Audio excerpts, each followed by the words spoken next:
حضور علیہ السلام سے جب پوچھا گیا کہ حضور سب سے بڑا گناہ کون سا ہے، تو آقا کریم علیہ الصلوۃ والسلام نے فرمایا کہ سب سے بڑا گناہ یہ ہے کہ ان تجعل للہ ندا، کہ تو اللہ کے ساتھ کسی کو شریک ٹھہرائے، وہو خلقک، حالانکہ اس نے تجھے پیدا کیا، تجھے تخلیق کیا، اور تو اس کا شریک بنا کے بیٹھ جائے، کہ یہ سب سے بڑا گناہ ہے۔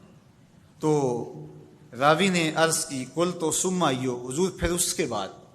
تو آقا کریم نے فرمایا ثم ان تقتل ولدک خشیۃ ان یطعم معک، تو بچے کو اس لیے قتل کر دے کہ یہ کس طرح میں اس کو پال سکوں گا۔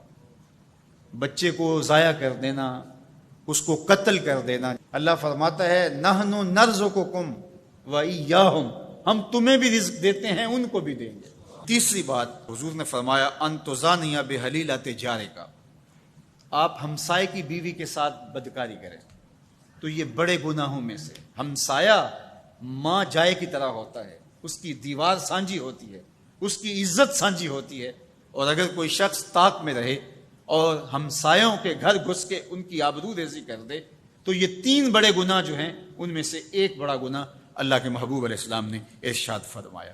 حضرت عبداللہ ابن مسعود رضی اللہ تعالی عنہ سے یہ روایت مروی ہے کہ لا احد اغیر من اللہ عز وجل، اللہ سے زیادہ کوئی غیرت مند نہیں ہے، اللہ سب سے زیادہ غیرت مند ہے، اور اس کی غیرت کا تقاضا یہ ہے وَلِذَالِكَ حَرَّمَ الْفَوَاحِشَ مَا ظَهَرَ مِنْهَا وَمَا بَطَنَ، کہ اس نے بے حیائی کو چاہے وہ پوشیدہ طور پہ کی جائے یا اعلانیہ طور پہ کی جائے، اس کو پسند نہیں کیا، اور اس سے اس نے منع کر دیا، اور لوگوں کو روک دیا، حرام قرار دے دیا، اس لیے کہ وہ خود غیرت مند ہے۔ غیرت مند مالک غیرت کا سبق دیتا ہے اپنی مخلوق کو۔ اللہ تعالیٰ قرآن مجید میں ارشاد فرمایا وَلَا تَقْرَبُوا الْفَوَاحِشَ مَا ظَهَرَ مِنْهَا وَمَا بَطَنَ، فحش کام کے قریب نہ جانا، وہ اعلانیہ طور پہ کرو یا وہ مخفی طور پہ کرو۔ تو مفسرین نے لکھا کہ جو بدکاری ہے وہ مخفی فحش ہے، اور شراب نوشی یہ اعلانیہ فحش ہے۔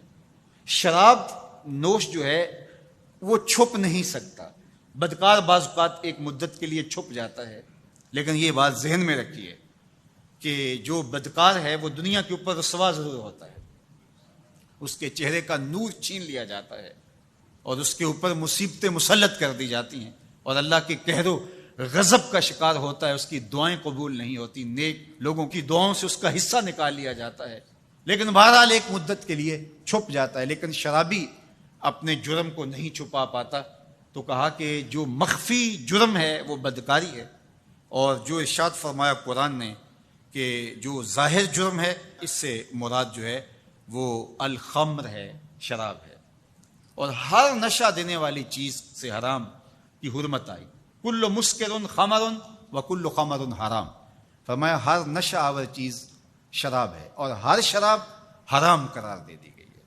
اب یہاں بھی لوگ دلیلیں لے کے بیٹھ جاتے ہیں، میاں وہ بھی ایک مشروب ہے، اس سے کیا فرق پڑتا ہے؟ میاں جب رب نے کہہ دیا تو بات ختم ہو گئی۔ ایک یہودی کے پاس ایک مسلمان مہمان ٹھہرا، تو اس نے انگور پیش کیے، تو اس نے بڑے شوق سے لیے، تو تھوڑی دیر کے بعد وہ شراب لے آیا۔ اس نے کہا استغفر اللہ، میں مسلمان ہوں، میں شراب نہیں لیتا۔ تو اس نے ہنس کے کہا یہ جو انگور آپ نے کھائے ہیں شراب اسی سے کشید ہوتی ہے۔